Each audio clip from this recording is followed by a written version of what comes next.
Hi guys, welcome to my channel. आज मैं आपको सिखाने वाली हूँ एक ब्यूटीफुल सा ब्राइडल लुक।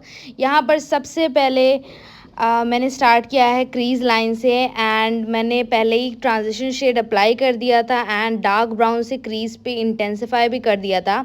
देन मैंने ब्राउ बोन को हाइलाइटर से थोड़ा सा हाईलाइट किया एंड इनर कॉर्नर को हाईलाइट किया एंड उसके बाद थोड़ा सा नेचुरल लुक देने के लिए, क्योंकि हाइलाइटर लगाने के बाद थोड़ा सा हार्श लुक आ जाता है, उसको और नेचुरल लुक देने के लिए मैंने अगेन थोड़ा सा शेडो लेकर आईज पर ब्लेंड किया था सो दैट कि वो एक इंटेंस लुक आ जाए। इसके बाद मैंने फेसेस कनाडा का काजल लिया है एंड इसको मैं टाइट लाइनिंग कर रही हूँ आईज की एंड आईलाइनर के प्लेस पर अप्लाई भी कर रही हूँ सो दैट कि ये थोड़ा सा हमें ना ग्लिटर का बेस मिल जाए। ग्लिटर का बेस इसलिए बिकॉज ब्लैक पे ग्लिटर बहुत अच्छा शाइन करते हैं, so that is why I am applying this. And अभी हम इसे स्मच कर देंगे डार्क ब्राउन शेडो की हेल्प से। और एक ब्लेंडेड लुक आना चाहिए, पैची लुक नहीं आना चाहिए। और बिल्कुल भी प्रिसाइज आईलाइनर लगाने की कोई ज़रूरत नहीं है काजल के थ्रू, बिकॉज ये सिर्फ हमें एक स्मोकी इफेक्ट देने के लिए हम यूज़ कर रहे हैं। नाउ यू विल सी कि हम एक डार्केस्ट ब्राउन शेड से जहाँ पे हमने काजल लगाया है वहीं उसकी जो लास्ट लाइन थी वहीं से हमने ब्लेंड करना उसको स्टार्ट किया है एंड वो एकदम ब्लेंडेड लुक आना चाहिए, बिल्कुल भी पैच नहीं लगना चाहिए। अब मैंने ग्लिटर लिया है। पहले आप फाइन ग्लिटर्स लोगे, बिल्कुल भी हार्श पार्टिकल या बड़े पार्टिकल वाला ग्लिटर नहीं लोगे, अदरवाइज आपका आई मेकअप क्रीज कर जाएगा। पहले आप फाइन पार्टिकल के हेल्प से बेस क्रिएट करो। अगर उतने में काम चल रहा है तो बढ़िया है, उसको वहीं पे छोड़ दो। नहीं चल रहा है तो फिर आप थोड़े से बड़े पार्टिकल का ग्लिटर यूज़ कर सकते हो। मैंने ब्राउन एंड गोल्ड ग्लिटर का मिक्सअप यूज़ किया है। पहले फाइन ग्लिटर यूज़ किया, देन उसके बाद मैं इससे थोड़ा सा बड़ा ग्लिटर होगा जो पार्टिकल होगा वो ग्लिटर्स में यूज़ करूँगी ब्राउन एंड गोल्ड के शेड में। मैं ग्लिटर ग्लू अप्लाई कर रही हूँ। अब यहाँ पे हम बड़े पार्टिकल वाला ग्लिटर अप्लाई करेंगे, you will see that.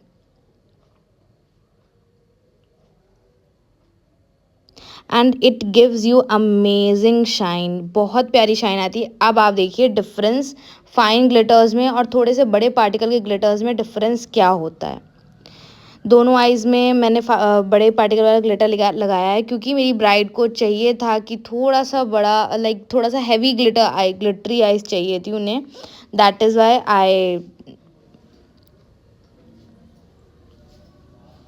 Glitter apply करने के बाद क्योंकि ग्लिटर लाइक आईलाइनर के प्लेस तक लग गया था, उसको अब हटाने के लिए मैं अगेन काजल ही यूज़ करूँगी आईलाइनर की जगह पर पहले।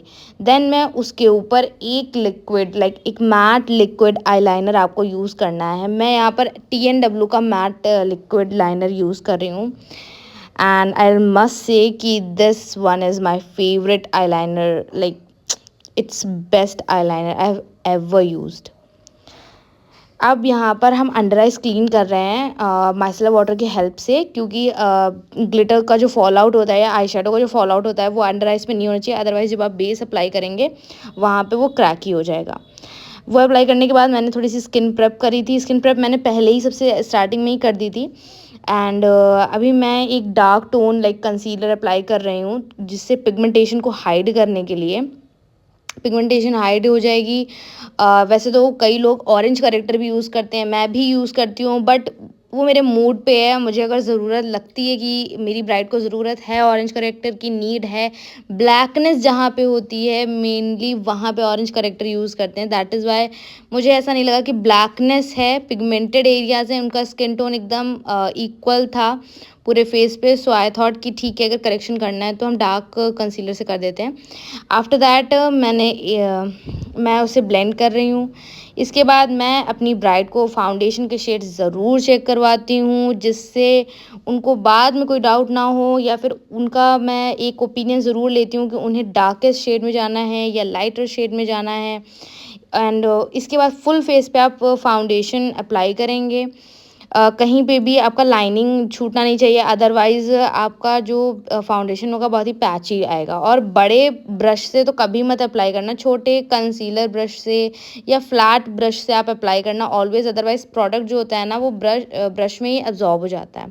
इसके बाद I started blending it out and मैं जो फाउंडेशन ब्लेंड करती हूँ हमेशा मैं ड्रैग फॉर्म में ब्लेंड करती हूँ, बिकॉज़ आई गेस मेरा टेक्निक है कि वो मुझे ज़्यादा बेटर लगता है आफ्टर लुक पे। So I always use that technique. After that मैंने ब्लश यूज़ किया है, ब्लश को लगाना स्टार्ट करेंगे क्योंकि ब्लश मेरा फेवरेट पार्ट है इन मेकअप। एंड हम ढेर सारा ब्लश लगाते हैं अपनी ब्राइड्स को, बिकॉज मेरी brides always say, my brides specially, because मेरे एरिया में लोगों को ब्लश ज़्यादा पसंद नहीं है, बट लकीली मेरे पास जो मोस्टली ब्राइड्स आती हैं उन्हें ब्लश बहुत पसंद होता है। तो अभी पहले मैंने टू फेस का एक डार्क शेड का, मतलब लाइक मीडियम शेड का कंसीलर मैंने यूज़ किया फॉर हाईलाइटिंग। एंड इसके बाद आप देख रहे हो कि मैंने थोड़ा सा एरिया छोड़ दिया है इनर कॉर्नर के, आइज़ के इनर कॉर्नर्स के पास। यहाँ पर अभी मैं लाइट शेड का टू फेस का कंसीलर अप्लाई करूँगी, सो दैट कि हाईलाइटिंग ना वो बैलेंस्ड हो जाए, क्योंकि कहीं ब्लैकनेस ना आए मेकअप में, क्योंकि मेकअप थोड़ी देर बाद चाहे कितना ही आप अच्छा प्रोडक्ट यूज़ करें, मेकअप थोड़ी देर बाद थोड़ा सा ग्रे या थोड़ा सा ब्लैक ज़रूर होता है, डल ज़रूर होता है। सो ऑलवेज़ यूज़ कि आप एक दो शेड लाइटर ही बेस करें ब्राइड का, सो दैट कि जब तक वो अपने वेन्यू पर पहुँचें, जब तक वो अपने फंक्शन कंप्लीट करें, थ्रू आउट द उनका फंक्शन मेकअप उनका स्टेबल रहे, ब्यूटीफुल रहे, लाइक इंटैक्ट रहे, ब्लैक या ग्रे ना पड़े। मैंने थोड़ा सा स्पीड अप कर दिया है वीडियो को, क्योंकि वीडियो बहुत लंबी हो रही थी और मैं कोई भी पार्ट कट नहीं करना चाहती थी फॉर यू गाइस। ब्लेंडर से मैंने under eyes apply like blend करी हैं, एंड पूरे लाइक मैं ब्लेंडर जो है पूरे फाइनल मेरा जो स्टेप होता है ना वो मेरा ब्लेंडर का होता है। ब्लेंडिंग सबसे लास्ट ब्लेंडिंग मैं ब्लेंडर से ज़रूर करती हूँ, क्योंकि देखो ब्लेंडर का जो ब्लेंडिंग होता है ना वो बहुत ही स्मूथ आता है। So that is why I always like मैं उसको सबसे लास्ट में यूज़ करती हूँ। अंडर आइज ब्लेंड करने के बाद I started doing powdering under eyes पे कर रहे हैं। ये ध्यान रखिए कि आप जब भी पाउडरिंग कर रहे होंगे तो आपकी ब्राइड को नीचे नहीं देखना है जब तक आप पाउडरिंग कर नहीं देते हैं, क्योंकि अदरवाइज़ अगर क्रीज पड़ गई और उस पर आपने पाउडरिंग कर दी तो वो क्रीज वैसी की वैसी ही जम जाएगी वहीं पे। इसके बाद मैंने फुल फेस पे पाउडरिंग करना स्टार्ट किया है। अभी ये स्माइल कर रही हैं, मैंने इनको पहले ही बोल दिया था कि अभी आपको जितना स्माइल करना है आप कर लीजिए, क्योंकि एक बार पाउडरिंग हो जाएगी तो आपको जितना कम से कम हो सकता है स्माइल करिएगा, अदरवाइज स्माइल लाइंस पड़ जाएंगी। क्योंकि crease as you guys know, makeup artist जो लोग होंगे, जो लोग मेकअप करते होंगे, उनको पता होगा कि स्माइल लाइंस को कोई नहीं रोक सकता, क्रीज को कोई नहीं रोक सकता। So that is why I told her before. इसके बाद अंडर आइज पे लाइक काजल लाइन पे मैंने काजल अप्लाई कर दिया है, हाफ आइस मैंने अप्लाई किया था। इसके बाद मैंने एक जिंजर शेड कह सकते हैं, जिंजर ब्राउन शेड को मैंने अंडर आइज पे किया है, एंड ब्लैक से थोड़ा इंटेंसिफाई भी किया था। ब्लैक से काजल को ही मैंने ब्लेंड किया था, ब्लैक आई शेडो नहीं यूज़ किया था, क्योंकि फिर वो आइज़ को बहुत ब्लैक कर देता है, which look very like harsh, और मेरी ब्राइड को सॉफ्ट लुक चाहिए था, दैट इज़ वाई मैंने वो नहीं किया। इसके बाद आई एम यूजिंग मस्करा को सबसे पहले हम लोग बहुत अच्छे से यूज़ करना है। अगर आप अच्छे से 2-4 कोटिंग नहीं करोगे तो वो वाइटनेस आई लैशेज़ पर लगी रहती है, which don't look very nice, which looks very bad. So you have to make sure कि आपके काम में बहुत सफाई भी होनी चाहिए इफ़ आपको एक अच्छे लेवल का मेकअप करना है तो। इसके बाद मैंने एक मीडियम मिंक लैशेज़ यूज़ करी हैं, क्योंकि इन्हें ज़्यादा हैवी लैशेज़ नहीं चाहिए थी, प्लस इनको राउंड लैशेज़ चाहिए थी। तो आई थॉट कि this lashes will be gonna the look best, and उन्हें बहुत पसंद आई थी। वो तो लैशेज़ नहीं लगवाना चाह रही थी, but definitely as you guys know कि विदाउट लैशेज़ मेकअप लुक बिल्कुल भी इनकम्प्लीट रहता है। इसके बाद उनकी आईब्रोज पे जो भी फाउंडेशन, जो भी पाउडर लगा हुआ था, उसके बाद I clean it with the spoolie. I am doing lip lining कर रही हूँ मैं अब। सो मैं हमेशा यही लिप लाइनर यूज़ करती हूँ, ये मेरा फेवरेट लिप लाइनर है, ठीक है। एंड लैशेज़ लगाने के बाद आपकी ब्राइड या आपकी क्लाइंट की जो आइज़ होती हैं हमेशा चिपक जाती हैं, तो मेक श्योर कि आप आइज़ को थोड़ा सा पुल कर देंगे नीचे की तरफ, सो दैट थोड़ा सा, ज़्यादा नहीं, थोड़ा सा पुल कर देंगे, सो इट विल लाइक उनको कंफर्ट हो जाएगा। एंड हमेशा ध्यान रखिएगा नेचुरल लैशेस को और फेक लैशेस को मस्कारा के थ्रू आपस में स्टिक करना ज़रूरी है, बिकॉज उनको बहुत ही कंफर्टेबल फील होगा, उनका विजन क्लियर हो जाएगा, that is why. And after that मैंने जो भी पाउडरिंग की हुई थी उसको मैंने डस्ट ऑफ कर दिया है। कॉन्टोर करेंगे, क्योंकि कॉन्टोर करना भी बहुत ज़रूरी है, बिकॉज आपके जो मेकअप करने के बाद जो एजेस होते हैं फेस के, वो एकदम वाइट हो जाते हैं, और white white edges doesn't look very nice जब भी आप साइड से देखोगे क्लाइंट को। सो मेक श्योर कि आप जहाँ पे एजेस होंगे वहाँ पे आप कॉन्टोरिंग कभी करना नहीं भूलेंगे, क्योंकि बहुत से लोग, मैंने मेकअप आर्टिस्ट को देखा है, वो कॉन्टोरिंग को ज़्यादा प्रेफर नहीं करते, but I personally prefer contouring because it looks like it gives you a natural look.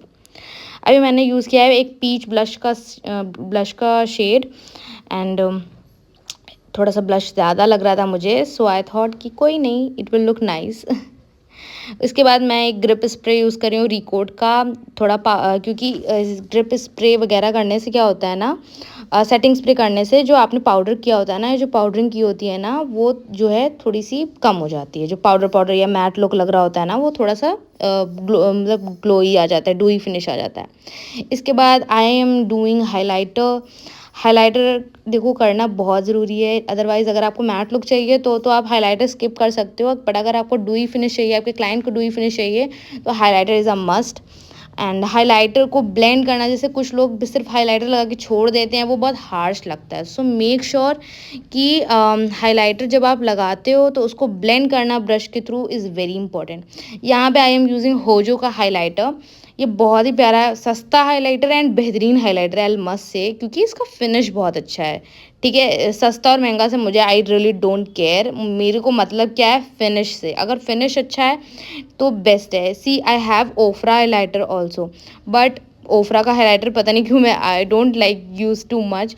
सो मुझे होजो का हाइलाइटर पर्सनली बहुत पसंद आया था, स्पेशली डस्की स्किन टोन पे ये बहुत अच्छा काम करता है।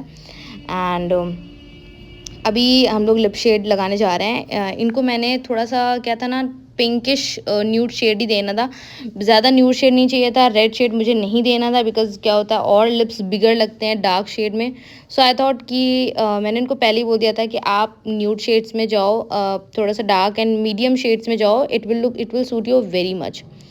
एंड इसके बाद थोड़ा सा ऑम्ब्रे इफेक्ट देने के लिए पहले मैंने डार्क शेड यूज़ किया, देन उसके बाद मैंने एक लाइट शेड से लिप्स के मिडल पार्ट में मैंने फिल किया है उसको। एंड अभी लास्ट में आप देखोगे कि बहुत ही प्यारा सा लुक निकल के आया था। So this is the final look, and as you can see हमारा मैट बेस एकदम से ग्लोई हो गया था, बहुत प्यारा हो गया था, मेरी ब्राइड को बहुत पसंद आया था। This is the final look. Hi guys, please subscribe and follow and like this video, and follow my channel, subscribe my channel, so that you can see more videos of my brides, and follow my tips and techniques. Bye bye, see you in the next video. Love you guys.